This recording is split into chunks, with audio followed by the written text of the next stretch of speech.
Hi, I'm Karen, and this is my kitchen. And it's the beginning of January, the beginning of the year. And I don't know about you, but everybody's trying to eat healthier. So I started looking for some healthy recipes that I could share with you. This one happens to be from a WW Personal Points book, a recipe book that I just recently got. And it's WW's Weight Watchers. For those of you who don't know, it's the changed name. This is an avocado banana bread. I love my sweets and I wanted to do something a little bit different and a little bit healthier. So this is going to be my own take on it. And we're going to be playing around because I wanted to use muffin tins instead of using the bread loaf. So let's see how it works out. I'll let you know. Let's go with this. It calls for 2 cups of whole wheat flour. So that's easy. I actually measured 1 cup already and I'm going to put it in here. Now I have my you'll notice here, these are my modular mates. These are fantastic because these are organized in my pantry. I obviously took them out for us right now. I put my whole wheat flour into this, what we call an oval 2. Now this is an oval 1 and this happens to be a very big square that has my sugar in it. And this is a square 4. You're probably saying, well, how the heck do you know that? Well, this is a 2 and a 1 equal a 3. Oops, let's get it right here. And if I added 1 more, that's 4. So they're modular, exactly like you said. This is a super oval 4, so it equals the exact same size. You can really organize your cabinets. But let me go on with this. I have my flour in here. The whole wheat flour just comes in a smaller container, so I have it in here. My regular flour is in a big rectangular size, which I love. 2 ovals fit on top of a square, and 2 of the super ovals, as you can see it's a little bit longer, fit on top of what we call our rectangle. So you can mix and match and stuff like that. It calls for the 2 cups of flour, so let me get the other cup of flour here. We're gonna just open this up. Oops, getting flour all over the place.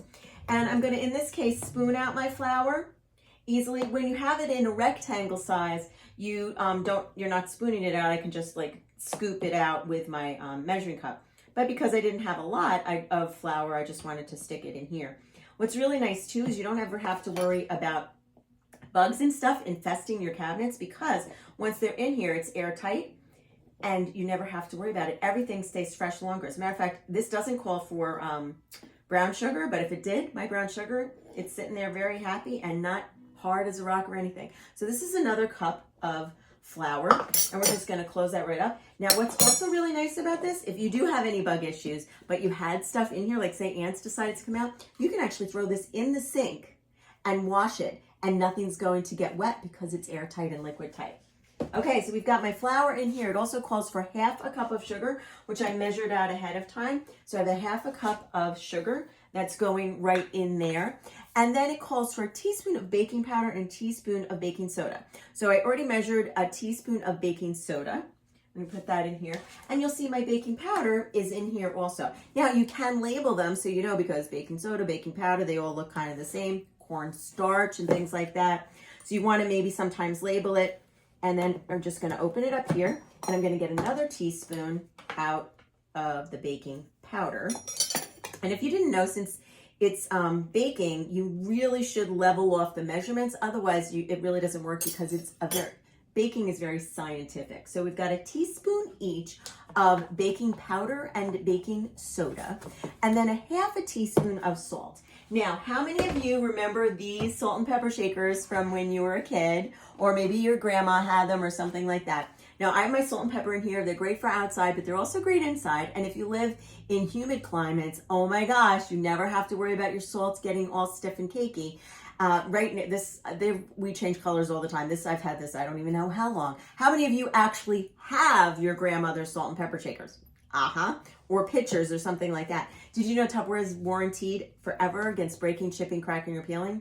Yep, you get a new one. Or if it's not available, you get a replacement, you get credit towards something else and get something new. So this calls for 1/2 teaspoon of salt. What I love about my teaspoons is they can snap together really easily. And we even have an 1/8 teaspoon side. And then we've got 1/4 and a 1/2. And I guess I'm using my 1/2 someplace. That's funny, but that's okay because guess what? 1/4 and 1/4 equals a 1/2. You know, this is literally my kitchen. So it's 1/4 teaspoon of salt and another 1/4 teaspoon of salt. And that's just going to do that right there. Boom, boom, boom. Now I'm sealing it up one more time. It says to whisk this up. So I have my lovely whisk. a couple of different whisks. This one's great because it can go onto a non-stick pan also. So I'm just whisking it up together here. What I love about my That's Bowls are I have the handle right here instead of trying to maneuver it and all of that. Okay, so we've whisked up our dry ingredients right here. And now it says, so we mixed that all together. In a fork, with a fork, mash up 3 small bananas. I actually froze my bananas because as you get your bananas overripe, what I do is I cut them into little chunks and then I freeze them in my freezer mates. And then whenever I want the bananas for a recipe, I have them. I'm not sitting there just waiting for bananas to go bad or whatever. And even today, I took a snack of a frozen banana. Oh my gosh, it's delicious. That satisfies a lot of the sweet tooth that I have. So I measured out a cup of bananas. Now this is an older version of our measuring cups, but I've been doing this for so long. I have pretty much every different size ones that you could possibly say. So we're going to put together the bananas, and this is our supersonic chopper, which I love. And it comes with a blade, and it also comes with a paddle. So what we're going to do right now is mix it with the paddle. Voila. And we're going to take out my bananas using my lovely spatula here. Oops. Well, they got nice and mushy because they're no longer frozen. They should mix really, really well. What I love about the spatula is you can really get in and get the nitty gritty in there. So a cup of bananas, they said the three of the bananas come into a cup. So how easy is that? A half a cup of plain Greek yogurt, non-fat Greek yogurt. You don't want vanilla. That's not going to be a good idea. You want the plain non-fat. Now, if you wanted a little more fat, you could always add a little, whatever. But, we're trying to make this as good as can be for your health.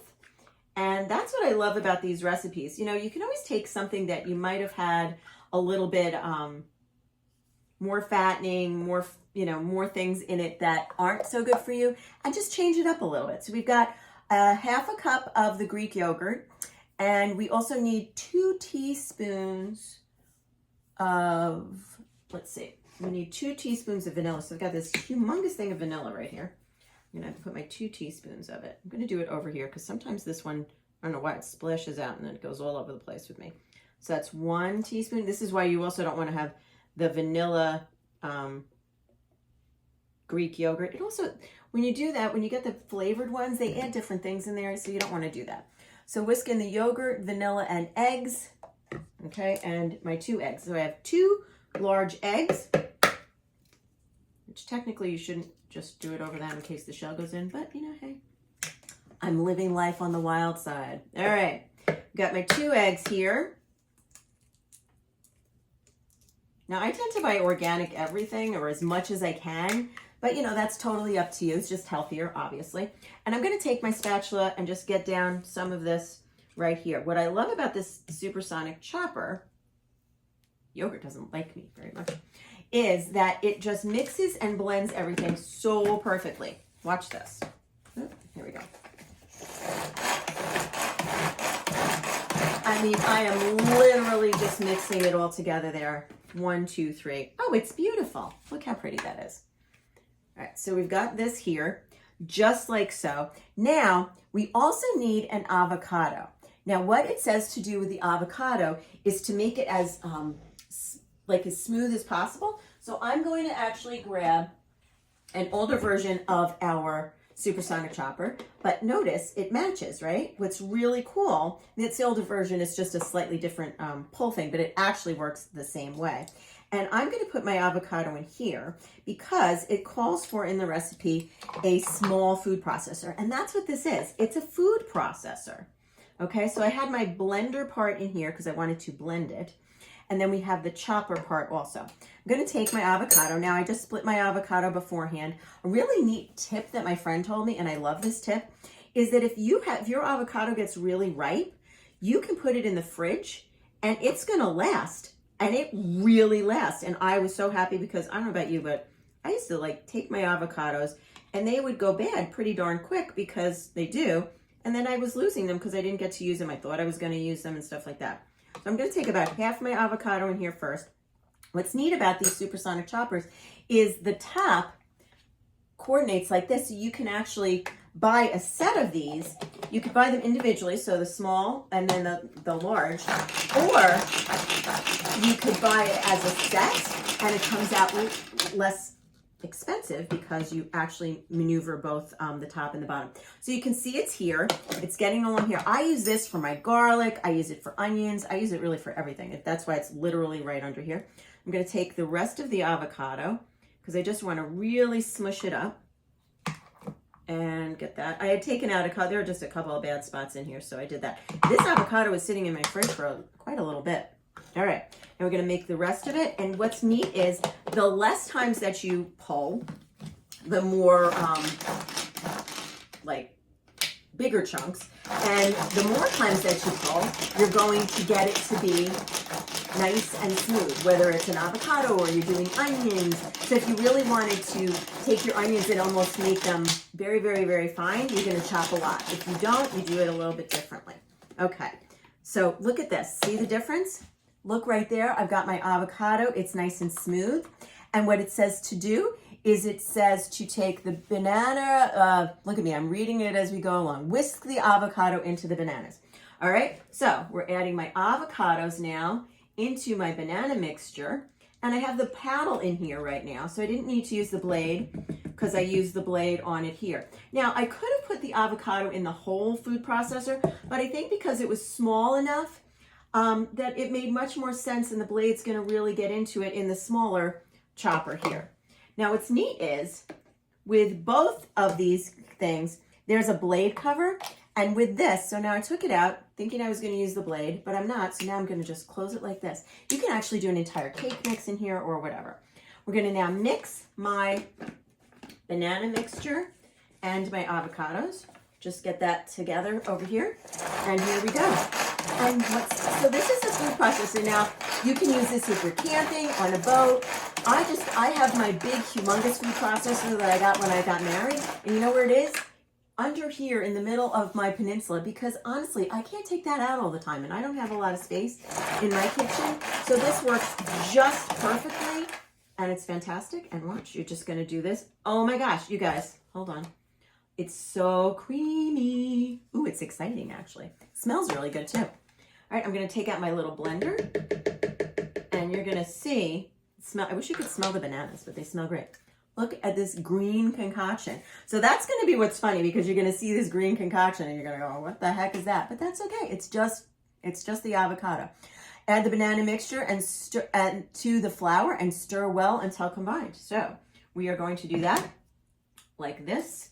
Just double check it. Whisk avocado, add the bananas to the flour, and stir until well combined. Okay, so we're adding this to my flour. Now, remember what I said about the spatula? What's nice about this spatula is you can use this. This is so funny. It's like making green eggs in here. You can use this spatula if you're making scrambled eggs in a nonstick skillet on top of the stove, because it's heat resistant also. But in this case, look at this. If I were using, actually, let me show you. If I were using a spoon, I'm gonna get out, see how it's like got all of these things? But when I use my spatula, I can really get in and get all of the stuff out. Isn't that great? So I really get everything going in here. Scoop, scoop, scoop, scoop, scoop. All right, there we go. One thing I should have brought over was a ladle, but that's okay. We will live without that. Now, again, you can just mix it up like this. It really does look like green eggs in here, you guys. Can you see the difference here? Look at that. Now, it does call to put this in a bread pan. So if you want to do it normally, it's in a parchment-lined baking pan, or just grease it, I guess. A 9 by 5 inch loaf pan with cooking spray. Oh, do cooking spray and parchment paper. That's interesting. But I want to use my silicone muffin tins because I just love this, and I love muffins, and then I can freeze these individual ones so that I can have them. What's really good about these is you can just literally stick them anywhere, and that's what I do. And it calls for a serves 12, so I'm actually going to make 12 muffins. I'm putting it in a regular sheet pan because that keeps it nice and sturdy. If you don't want to put it on a sheet pan, or you don't have a sheet pan, you can put it right on the rack, and then you literally just pull the rack right out. That makes it really cool too. Now, with this, remember, this is the flour, the sugar, the salt, I'm going to read it back to you. 2 cups of wheat flour, a half a cup of sugar, 1 teaspoon of baking powder, 1 teaspoon of baking soda. So you want 1 of each. And then a half a teaspoon of salt, 3 small bananas that you really need to mush up with a fork. Now, I could have mushed it actually in here with the supersonic chopper, but I did it ahead of time with my frozen bananas, so they were just kind of already raring to go. Now you always want to make sure you combine it. And again, look at this with the spatula, how it easily goes around in here. What's nice about the Datsables also, by the way, is that they have sort of a texture on it. So if you put a blender in here, you know, a mixing blender or whatever, it's not going to scrape it and scratch it. Okay, I've got it all mixed in here. It definitely is more of a like a bread consistency. Remember, it calls for the 3 small bananas, a half a cup of plain non-fat Greek yogurt, 2 eggs, 2 teaspoons of vanilla, and a medium avocado. I'm glad they say peeled and pitted. If somebody put the whole avocado in like this, that might be a problem, right? We're just going to show you, I'm just going to put in, because I kind of have to play around with this to see how much should fit at what time. This is my little knife that I was cutting my avocado with. So I'm going to play around and see how much fits in each thing. This is the one thing that, this is being a test kitchen, because in this case, I'm not sure how long to cook it, but if you were going to make it in the bread loaf pan, it says to cook it at 325, and you're going to cook it for an hour. So this is definitely going to cook a lot less, and we're going to play with it. So I will let you know what I decide to do, and I will show you the finished product. Again, this is avocado banana bread, and I just, you know what? What's in here?